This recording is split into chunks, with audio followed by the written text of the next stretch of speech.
trouxe a história do rei Midas. E eu queria dividir essa história com vocês, como toda mitologia, uma espécie de pré-filosofia, já tinha ali muito dos questionamentos que a gente tem hoje. O que me fascina na mitologia grega, na mitologia romana, mitologia celta, mitologia judaica, mitologia cristã, mitologia hindu, mitologias de toda a ordem, é que há um ensinamento ali muito rico para o nosso cotidiano, para a nossa vida cotidiana, para o nosso dia a dia.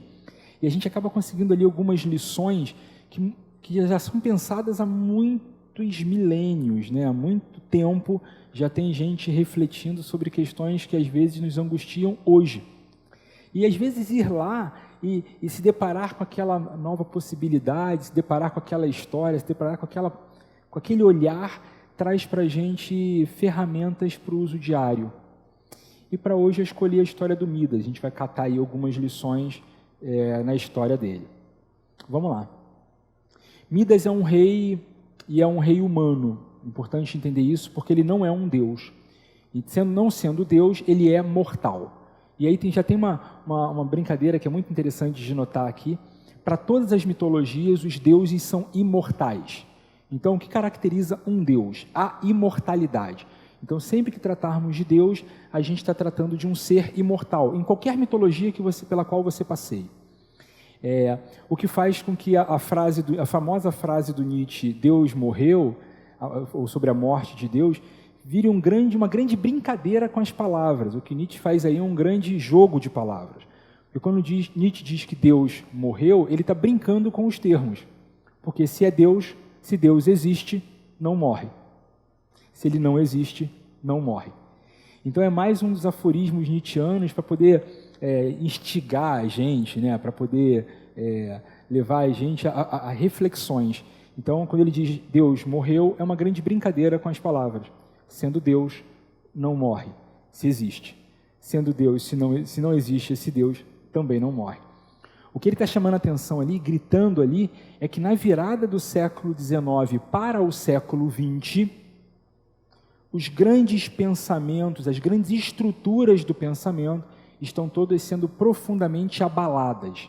Então, aquelas ideias centrais, né, que nortearam o mundo até o século XIX, vão ser profundamente abaladas no século XX. Ele está chamando a atenção para a fragilidade das instituições ao longo do século XX. E fragilidade que a gente foi vendo ao longo do tempo. As nossas 4 grandes instituições estão passando por momentos muito delicados.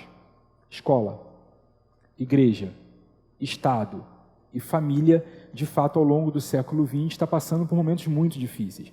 E passando por momentos muito difíceis porque as ideologias centrais, de fato, estão sobre novos pilares, né? Essa é a ideia dele quando ele diz que Deus morreu. Nosso Midas, ele não é Deus. Ele é mortal. E, aliás, é um rei mortal que tem 2 características que não são lá muito boas, separadas, sobretudo quando conjugadas num só ser. Midas é conhecido pela sua ambição. Midas é muito ambicioso. E Midas é burro. Não é nem um pouco conhecido pela sua inteligência. Então, um sujeito que seja só ambicioso já é um problema. Um sujeito que seja só estúpido já é outro problema. Se você juntar ambicioso e burrice num ser só, é Midas, o que acaba não dando muito certo. E isso para um rei é ainda mais cruel, né? Me faz lembrar William Shakespeare, quando escreve Rei Lear, e lá pelas tantas o bobo diz para Lear, pobre Lear, ficou bobo antes de ficar sábio. Então, se você não conseguiu tirar proveito do que há de melhor com a passagem do tempo, que é ficar mais sabido, que é ficar sábio, nossa, sobrou muito pouco, né? O tempo já traz poucas vantagens. Uma delas talvez seja um pouco mais de conhecimento. Se não trouxe conhecimento, deu ruim. Então, Midas é o nosso rei humano com 2 características muito curiosas. Primeiro, ele é tolo. Segundo, ele é muito ambicioso. Acontece que Midas estava no seu palácio, tranquilamente, sem muita coisa para fazer, e eis que um soldado do seu reino, um soldado do seu palácio, traz para ele um bêbado que estava fazendo arruaça nas proximidades do palácio. Olha aqui, Midas, acabei de pegar esse cachaceiro que estava aí fora fazendo uma arruaça danada, fazendo um monte de bobagem, peguei esse cara e trouxe aqui para a gente poder prender. Quando Midas olha para o preso, ele fica enlouquecido. Ninguém menos que o sábio Sileno tinha sido preso. E quem é o sábio Sileno? Para você ter uma ideia, o sábio Sileno é um querido de ninguém menos que o deus Dionísio. O deus Dionísio para os gregos é o deus Baco para os romanos. Deus Baco é o deus do desequilíbrio, é o deus da festa, é o deus da bagunça, é o deus dos vinhos. As festas orientadas por Baco eram chamadas de bacanais. Já devem ter ouvido falar desse tipo de festa. Festa muito alegre, regada a muito álcool, e onde Baco se faz presente com muita força. Então, Baco para os romanos, Dionísio para os gregos. E o sábio Sileno é muito amigo do Dionísio. Para você ter uma ideia da dimensão do sábio Sileno, Dionísio deixou a educação do seu filho nas mãos do sábio Sileno. É o sábio Sileno quem cuida da educação do filho do deus Dionísio. Para você ter noção de quão estreita é essa relação. Quando Midas olha para o sábio Sileno e percebe que o sábio Sileno é um preso da sua corte, ele diz: danou-se. Imagina se o deus Dionísio descobre que o sábio Sileno é um preso da minha corte. Vai me castigar de maneira muito brutal. Você precisa lembrar que quando Deus fica chateado, ele castiga você de maneira poderosíssima. Esse papo de perdão é coisa de Deus cristão, tá? Deus grego, não. Deus grego, quando você vacila, ele passa por cima de você que nem um trator. E nesse momento, então, Midas fica muito angustiado, fala: olha aqui, vamos fazer uma coisa. Sileno, tudo bom? A gente pegou você no bosque e para evitar qualquer mal-estar, a gente vai fazer uma festa para você. E uma festa que vai durar 7 dias e 7 noites. É uma festança. Eu prometo que vai ter vinho para todo mundo, vai ter muita música, muita dança, vai ser uma festa linda. Tudo que a gente quer é que você saia daqui muito contente. Foi? O sábio Sileno, claro, adora a ideia. Imagina 7 dias de festa para ele, 7 noites de festa para ele. Vai correndo contar para Dionísio. Dionísio, você não sabe o que aconteceu. Sabe o rei Midas? Então, promoveu para mim 7 dias de festa, 7 noites de festa. Eu estou numa alegria enorme. O deus Dionísio, então, fica tão feliz, mas tão feliz com a ação de Midas, que resolve presentear Midas. E aqui vem a nossa primeira lição. A primeira lição é: cerquem-se de pessoas que sejamos de muitas formas agradáveis a ela. Cerque-se de pessoas para quem a gente possa fazer festas. Cerque-se de pessoas para quem a gente possa agradar, cuidar, dar atenção. Pessoas que você o tempo todo está ali disposto a olhar com mais carinho. Porque, veja que curioso, o Midas agradou o sábio Sileno. Mas o sábio Sileno era um querido do deus Dionísio. Então o deus Dionísio resolveu agradar a Midas. Olha que jogada interessantíssima. Olha o que nos traz essa história como uma primeira lição. Ser gentil com as pessoas, ser generoso com quem nos cerca, agradar a quem está próximo da gente, é possível que diretamente não traga para você algum tipo de retorno. Não sei se você percebeu, mas não foi do sábio Sileno que Midas ganhou um presente. Mas indiretamente existe uma chance enorme, de alguma forma, essa sua generosidade, numa rede que você não é capaz de prever num primeiro momento, que essa generosidade volte para você. Quando Midas resolve agradar o sábio Sileno, ele nunca imaginou que poderia receber uma bênção do deus Dionísio. Mas foi isso que aconteceu. Como primeira lição é ser gentil. Como primeira lição é ser amável. Como primeira lição é fazer festa para quem nos cerca. Porque existe uma grande chance disso voltar para a gente de maneira muito agradável. E o contrário também é verdadeiro. Né? A gente pode imaginar que pode ser verdadeiro. Citando os versos de Mateus: se seus olhos são trevas, que grandes trevas serão. Né? Então, o contrário também pode ser profundamente verdadeiro. Foi a primeira lição?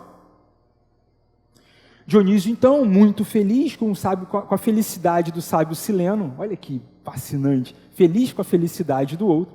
Dionísio, feliz com a felicidade do sábio Sileno, vai até Midas e diz: vamos lá, Midas, o que você quer? E Midas diz: posso pedir qualquer coisa?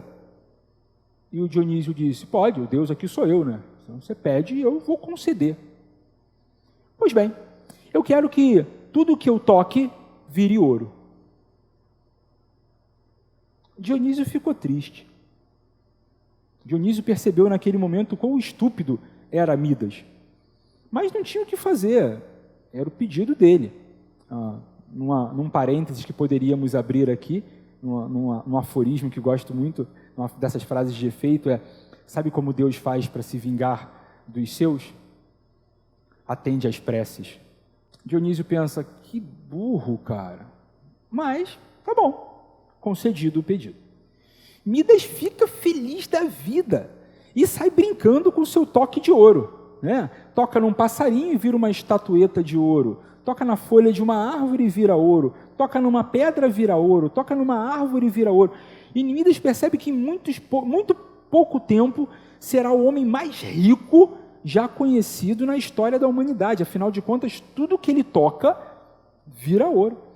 Midas vai correndo para casa, fazendo testes, brincando, adorando essa ideia, quando senta para jantar. Sabe que riqueza da fome, né?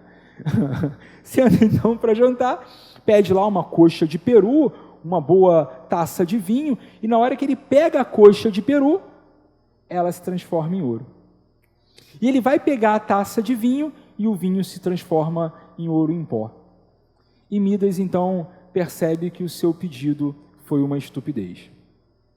E aí vem a segunda lição da noite. O fato de conseguirmos o toque de ouro, o fato de sermos capazes de produzir dinheiro, o fato de sermos capazes de produzir riqueza, o fato de enriquecermos, não está associado a dias melhores. Não está associado a uma vida feliz. Essa ideia de dinheiro não traz felicidade é muito boa. Muito boa. Não é porque dinheiro traga ou não traga felicidade. O que orienta essa frase é: não existe nenhuma relação entre dinheiro e felicidade. À exceção dos casos extremos, tá? Que chamamos aqui de casos extremos. Quem tem muito pouco tende a ser menos feliz. E quem tem muito tende a ser menos feliz. Então, tirando os casos extremos, quando a gente pega os casos aqui da curva, não existe uma relação entre dinheiro e felicidade. Relação nenhuma, aliás, entre dinheiro e felicidade. Porque se fosse assim, todo pobre seria infeliz e todo rico seria feliz. Ou todo pobre seria infeliz e todo... Enfim, e essa equação não se faz simples assim. Nem todo pobre é infeliz, enquanto todo rico é feliz, e nem todo rico é infeliz, enquanto todo pobre é feliz. Não há uma relação direta entre essas duas coisas. Inclusive, a gente pode aproveitar e fazer uma rápida digressão sobre felicidade.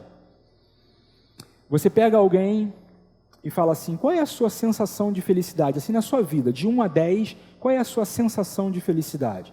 Aí a pessoa fala assim: 7. Ah, 7, tá bom. Aí esse sujeito ganha na loteria. Ganha na loteria. Aí você fica sabendo disso, 2 dias depois você vai até a casa dele e pergunta: e aí, qual é a sua sensação de felicidade nesse momento? De 1 a 10, ele fala 12, né? Ele acabou de ganhar na loteria. Curiosamente, 2 anos depois você volta e pergunta para essa pessoa: qual é a sua sensação de felicidade? Ela diz: 7. Continue comigo. Você chega para a pessoa e diz: qual é a sua sensação de felicidade? E ela diz: 7. E essa pessoa perde uma perna. No dia seguinte, você vai até essa pessoa e pergunta: e aí, qual é a sua sensação de felicidade agora? E ela diz: de 1 a 10, menos 5, né? O cara perdeu uma perna. Passam-se cerca de 2 anos e você vai lá bater um papo com essa pessoa e pergunta: qual é a sua sensação de felicidade? E ela diz: 7. Curiosamente, você volta à sensação de felicidade que você tinha de antes de uma tragédia ou de antes de um evento que a princípio trouxe para você uma grande alegria. Portanto, se você está depositando a sua felicidade na expectativa de algo que virá, acredite, não é uma boa aposta. Ah, eu vou ser feliz quando entrar para a universidade. Ah, eu vou ser feliz quando conseguir o meu emprego. Ah, eu vou ser feliz quando conseguir esse salário. Ah, eu vou ser feliz quando, enfim, conseguir aquele cargo. Ah, eu vou ser feliz quando arrumar um namorado. Ah, eu vou ser feliz quando me casar. Ah, eu vou ser feliz quando vier o filho. Ah, eu vou ser feliz quando me aposentar. Vai morrer. E não chegou esse dia, porque eventos externos terminam por contribuir menos do que a gente imagina para a sensação de felicidade. Foi? Segunda lição, ficou claro? Então, o fato de você ter o toque de ouro, o fato de você transformar o que você quer em ouro, nos ensina a história de Midas, não vai fazer de você uma pessoa mais feliz. Midas, então, conversa com Dionísio, fala com Dionísio e diz, olha, Dionísio, eu fiz o pedido errado, não tem nada a ver comigo, eu não quero mais esse dom, esse toque de ouro está me atrapalhando a beça, esse toque de ouro não está funcionando, vamos tirar esse negócio. E Dionísio diz, cara, eu imaginei que se isso não fosse funcionar, vai num rio tal aí, toma banho, e que você vai conseguir se livrar desse negócio. Midas se livra disso e muda um pouco também o seu comportamento. Curiosamente, ele vai começar a passar muito menos tempo no palácio e muito mais tempo nos bosques, convivendo com o sábio Sileno, porque selênio é um elemento químico. Eu fiz química hoje, então na minha cabeça está selênio e sileno o tempo todo. E aí, Midas então resolve mudar um pouco os seus hábitos cotidianos, e ele passa agora muito menos tempo no palácio e muito mais tempo nos bosques, na companhia do sábio Sileno e na companhia do deus Pan. E quem é o deus Pan? Deus Pan é um dos poucos deuses que não vivem no Olimpo. Ele não faz parte dessa primeira casta, dessa primeira classe dos grandes deuses. É um deus feio, ele tem orelhas feias, uma cara peluda para dentro. É um negócio monstruoso. Para você ter uma ideia, do deus Pan que surge a palavra pânico. Pânico é todo aquele que se vê na presença do deus Pan. E o sábio Sileno, o deus Pan e Midas ficam ali pelo bosque, aquela coisa toda. E o deus Pan tem um hábito não muito bacana. Ele gosta de se relacionar sexualmente com as moças sem que haja aquiescência da outra parte, se é que você me entende.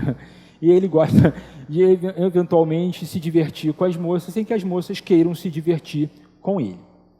E isso é muito comum, o deus Pan faz isso de maneira muito costumais. Mas chega um dia, então, que ele vai atrás de uma dessas ninfetas, e aí ele vai atrás dela e chega um momento que essa ninfeta se vê num penhasco. E ela tem duas opções. Ou ela fica com o deus Pan contra a sua vontade, ou ela pula do penhasco e morre. E ela opta por pular do penhasco e morrer. E aí vem a terceira lição da noite, sobre escolhas, sobre decisões. Eu não sei se já pararam para pensar sobre isso, mas a gente tem pelo menos, a grosso modo, 3 grandes tipos de decisões que aparecem na nossa vida. A decisão entre o bom e o ruim, e eu não sei se você percebeu, não é propriamente uma decisão. A decisão entre o bom e o ruim é uma decisão muito fácil de tomar. O bom ou o ruim? O bom, né? Via de regra, a decisão entre o bom e o ruim é uma decisão razoavelmente simples. Mas tem a decisão que é entre o bom e o bom. E já é uma decisão um pouco mais complexa, já é uma decisão que já vai exigir um pouco mais da gente, um pouco mais de avaliação, né? Você tem que pensar um pouco mais de lá, pensa de cá, o que eu quero. Mas você tem uma convicção. Qualquer que seja a decisão, no final das contas, para você vai ser bom. Mas tem um terceiro grupo de decisões que são as mais difíceis, que é a decisão entre o ruim e o ruim. Eu não sei se perceberam, mas é a decisão dessa ninfeta. Ela está entre o ruim e o ruim. Ou ela fica com o deus Pan, que seria muito ruim, ou ela perde a vida, que seria muito ruim. O ruim da decisão entre o ruim e o ruim é que você vai refletir muito, vai tomar a decisão e o resultado final vai ser ruim. E todos vocês aqui já têm idade suficiente para entender que há esses 3 tipos de decisão. E é bem possível que você já tenha que ter tomado alguma decisão desse tipo. E não é fácil. Não é fácil. É quando você olha para frente assim e fala, caramba, cara, que decisão que eu vou tomar agora? A curto, médio e longo prazo, quais serão as consequências disso? Sobretudo quando estamos tratando de decisões que têm consequências a longo prazo. Porque algumas decisões que a gente toma, elas vão ser para a vida inteira. Pensaram sobre isso? Há decisões que você toma que vão ficar como um registro para sempre. Para sempre.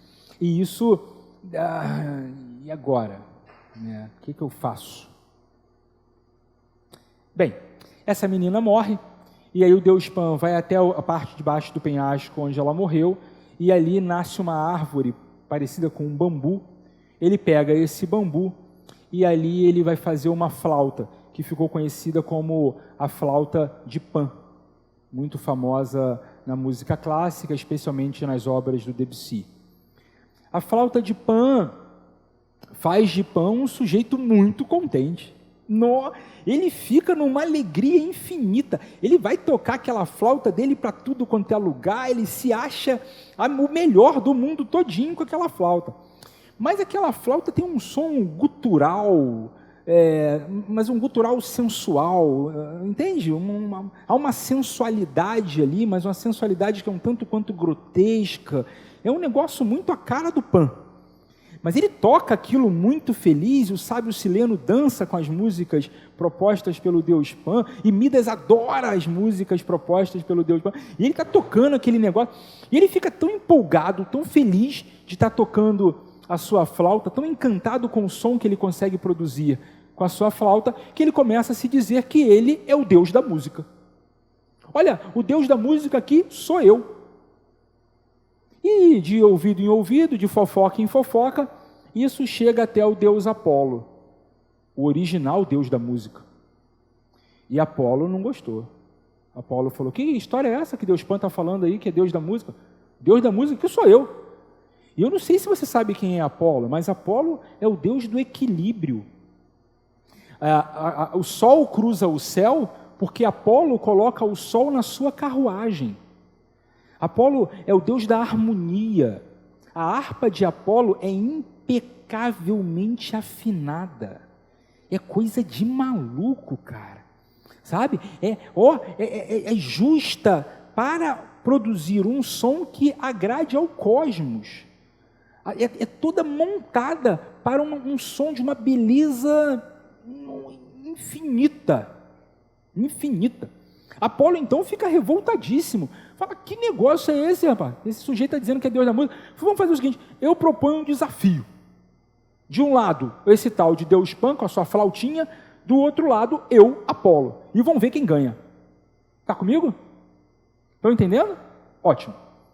Dia, então, da competição, júri montado, e começa começa a competição. E aí vem Deus Pan com a sua flauta sensualizada, motelesca, gutural. É uma espécie de sepultura, né? Eu não vou dizer que é ruim, mas tem que ter um gosto para a coisa, né? Não é todo mundo, não é todo mundo que gosta. E de um lado você tem a flauta de Pan, uma coisa meio gutural, meio sepultura, e do outro lado você tem a harpa de Apolo, uma espécie de filarmônica de Berlim. Você entendeu? De um lado, sepultura, do outro lado, a filarmônica de Berlim. Terminaram de tocar, agora é a vez do júri. Você, Apolo, e você, Apolo, e você, Apolo, Apolo, Apolo, Apolo, Apolo, Apolo, Apolo. Sei lá, estava 19-0, 29-0, quando chega a vez de Midas votar. E Midas diz, Deus Pan.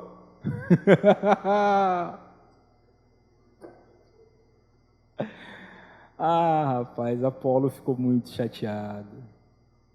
Falou, você é maluco, cara?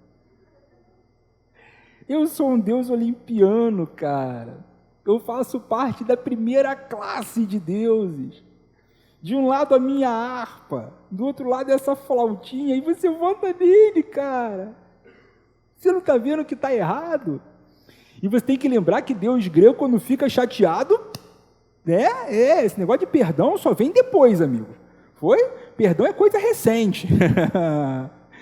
Dionísio olha para Midas com toda a raiva que você pode imaginar de um Deus chateado e resolve então dar a ele um par de orelhas de burro, né? Porque os castigos dos deuses, de maneira geral, está associado por onde você errou.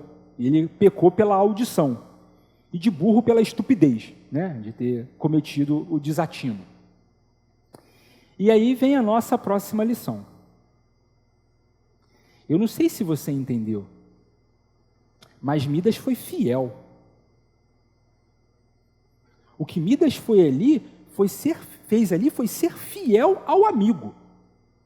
Ele disse, olha, quem tocou melhor, é claro que foi Apolo. É evidente, olha só, o júri inteiro votou em Apolo. Mas eu vou votar no meu amigo, porque nos bosques, quem toca para mim é ele. Quando eu não estou no palácio e estou me divertindo com o sábio Sileno, é a música dele que eu ouço. É ele que está comigo, e não é Deus Apolo coisíssima nenhuma.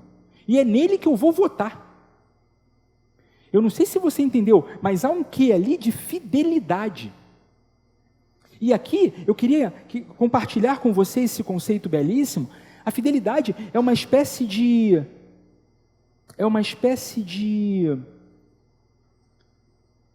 presente que você dá ao outro por uma relação construída. Então você vai dizer, olha, eu vou te dar de presente aqui a minha fidelidade. E por quê? Quando eu voto em você, o que eu estou dizendo é, cada tarde em que passamos juntos, deu certo, valeu a pena. Quando eu voto em você e não voto no Apolo, quando eu voto em você e não voto no Deus, quando eu voto em você e ganho um par de orelhas de burro, o que eu estou dizendo é, eu estou disposto a pagar o preço de me ferrar para homenagear a relação que nós construímos. Eu quero fazer uma homenagem à relação que nós construímos. E quando eu voto aqui a seu favor, eu estou homenageando a gente, homenageando cada tarde, homenageando cada momento, homenageando cada risada, homenageando cada momento que a gente, passeando pelas relvas lá, a gente brincou ouvindo a sua música. É uma homenagem. Foi aqui? Que bonito o conceito, né? A fidelidade como uma homenagem a um tempo vivido. A fidelidade como uma homenagem a uma história, porque só pode ser fiel se há uma história. Se não há uma história, não há fidelidade. Vou dar um exemplo bobo. Você tem um amigo, você tem uma amiga de há 10 anos. Aí aparece alguém que é seu amigo há 6 meses e começa a dizer mal dessa sua amiga de há 10 anos. E você vai dizer, olha, desculpa, mas você acabou de chegar. Em homenagem a 10 anos de história, em homenagem a 10 anos de convivência, em homenagem a 10 anos dessa pessoa comigo, eu não posso ouvir você mais do que ela. Você chegou agora, só tem 6 meses. Já que você está dizendo esse monte de coisa, a gente pode sentar até aqui e botar os 3 para conversar e eu vou ouvir todo mundo. Mas já quero te dizer de antemão que existe uma chance muito maior de eu ouvir quem está comigo há 10 anos. É uma homenagem. É uma homenagem a tudo que foi vivido até ali. É aquele momento em que você rende graças e diz, olha, está vendo? O que eu te dou de presente em prol do que vivemos? Eu não sei se você percebe, mas você poderia ter agido de maneira contrária. Midas poderia ter ouvido a harpa fabulosa de Apolo e dito, é Apolo. E o que teria ficado de mensagem para o Deus Pan? Sabe, as tardes que passamos juntos, não valeu nada. Sabe aquele tempo que você tocava só para mim, porque o sábio Sileno foi dormir mais cedo? Não valeu nada. Sabe aquele dia que saímos e conversamos horas a fio, e você falou sobre a sua música encantada, e eu disse que a sua música era a melhor que existia? Então, não valeu nada. Na hora que eu pude provar isso para alguém, eu neguei você. Foi? E um segundo aspecto dessa mesma fidelidade, eu acho que vale ser mencionado. Eu não sei se você está lembrado, mas do Deus Pan não é um cara legal. E mostra que a fidelidade, num fim em si mesmo, ela não é nem uma virtude, nem um defeito. Porque onde convir que é virtuoso ser fiel a alguém, mas também não é virtuoso ser fiel a alguém que estupra ninfetas. A fidelidade sozinha, ela não é um valor. Como tudo que a gente pode imaginar, sozinho não é nada. É na relação. Eu não sei se você parou para imaginar, mas quando o Midas foi fiel ao deus Pan, ele foi infiel a Apolo. Né? A gente está problematizando aqui o que a princípio é estabelecido como uma verdade que não pode ser questionada. Vou dar um outro exemplo. A confiança. A confiança é um valor. A desconfiança também. A mesma mãe que me disse, confie nos seus amigos, confie nos seus professores, confie nas pessoas que cercam você, disse, não pare na rua diante de um estranho. Confiança é um valor, desconfiança é um valor. E talvez você se pergunte nesse momento, mas, Vitor, então eu fico com o quê? Confiança ou desconfiança? Fidelidade ou infidelidade? Não sei. Quem tem que descobrir isso é você. Quem tem que ponderar a respeito disso é você. Quem tem que avaliar qual é o melhor caminho a ser seguido é você. Aliás, de minha parte, estejam certos, você nunca vai ouvir de mim apontando para você um caminho.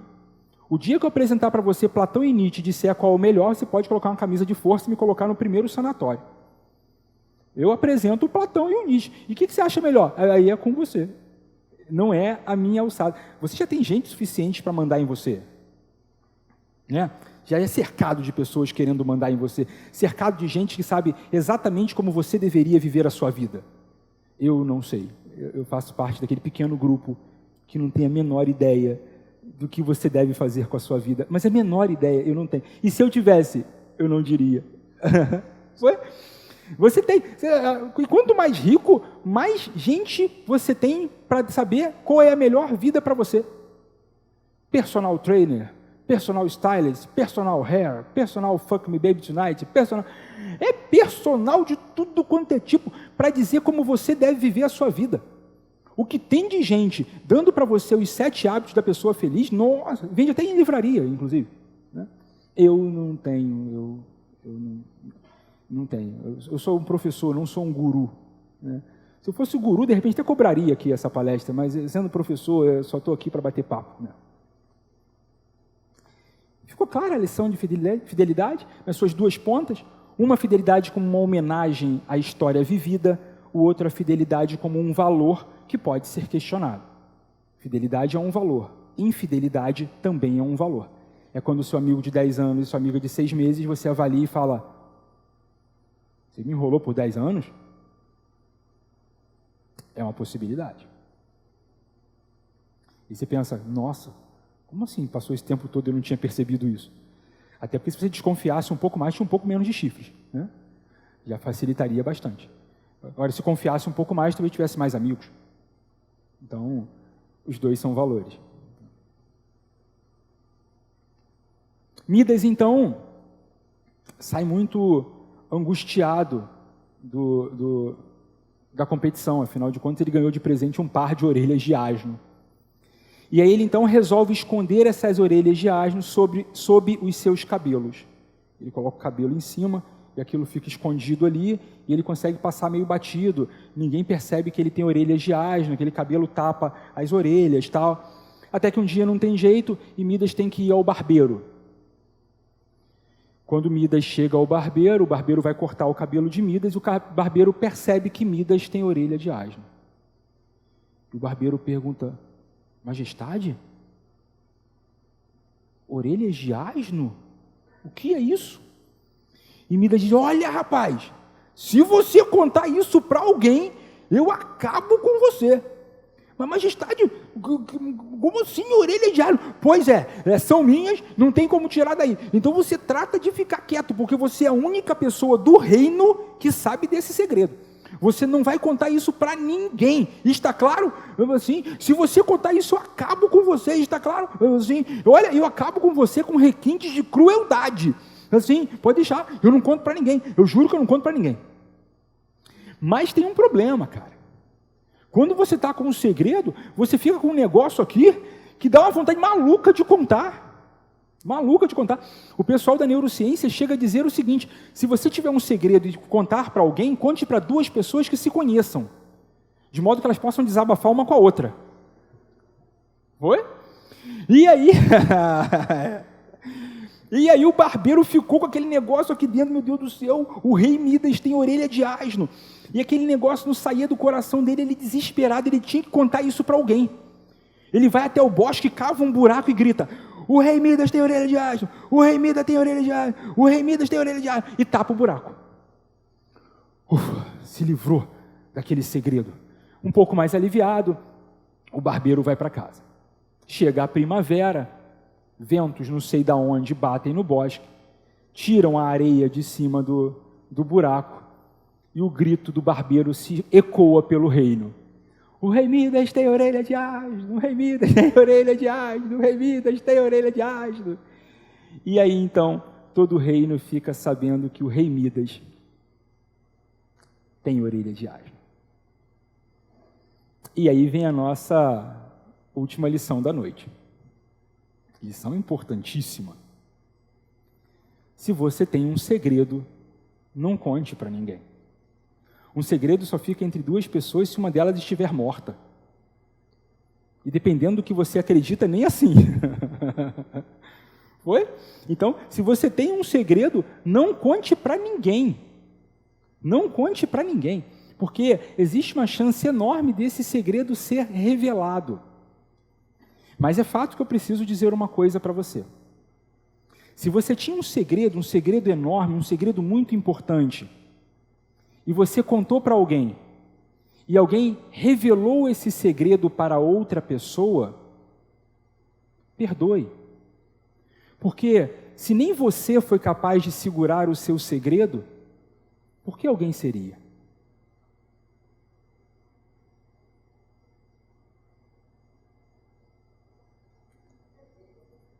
Essa foi caprichada, hein? Né? Você viu? Fez até um silêncio assim, né? Eu vou repetir para você degustar.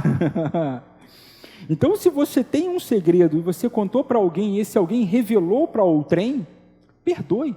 Porque se nem você foi capaz de segurar o seu segredo, por que outra pessoa seria?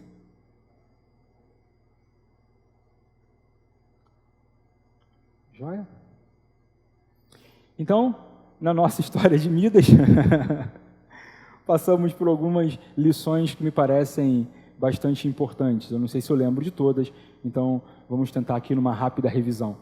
A primeira lição foi da importância de sermos gentis com quem nos cerca e da percepção de que isso, se não de maneira direta, de maneira indireta, numa rede muito difícil de prever, a gente pode ser beneficiado por essas gentilezas. A ideia de que a gentileza gera gentileza é, de fato, no limite da genialidade. Uma segunda importante lição é que o fato de termos toque de ouro, o fato de enriquecermos, o fato de conseguirmos algum dinheiro, isso não necessariamente vai trazer para a gente alguma felicidade. Não necessariamente vai trazer para a gente uma vida feliz. O que traz uma vida feliz é conhecer-se. O que traz uma vida feliz é saber quem você é. O que traz uma vida feliz é identificar quem é você no mundo. Porque a partir daí você pode identificar elementos que você gosta de fazer e elementos que você não gosta de fazer. E se tem uma das vantagens do tempo passar, é essa. É descobrir as coisas que você gosta e descobrir as coisas que você não gosta. Numa terceira lição, identificamos a necessidade de fazer escolhas e percebemos que há 3 grandes grupos de escolha. A escolha entre o bom e o ruim, que não é propriamente uma escolha. A escolha entre o bom e o bom, que é razoavelmente angustiante, mas no final das contas você vai ficar com o bom. E uma escolha entre o ruim e o ruim, que é a pior de todas. Ainda que você faça a escolha certa, você ficou com o ruim no final. Percebemos, numa quarta lição, se não me falha a memória aí, numa quarta lição, a fidelidade, e aí quebramos a fidelidade aqui em 2 aspectos. A fidelidade como uma homenagem a uma história vivida, fidelidade como uma homenagem a um tempo, uma homenagem que se presta ali, um ato mesmo de generosidade para com o outro. E a fidelidade como um valor, mas percebendo que se a fidelidade é um valor, a infidelidade também é. E por último, e não menos importante, a importância de se manter os segredos, caso você os tenha. Até porque, se você não consegue segurar o seu segredo, é pouco provável que alguém que não você consiga. E me parece razoável perdoarmos por isso. Foi? É isso. Senhores e senhoritas, foi um prazer inefável estar na presença de vocês.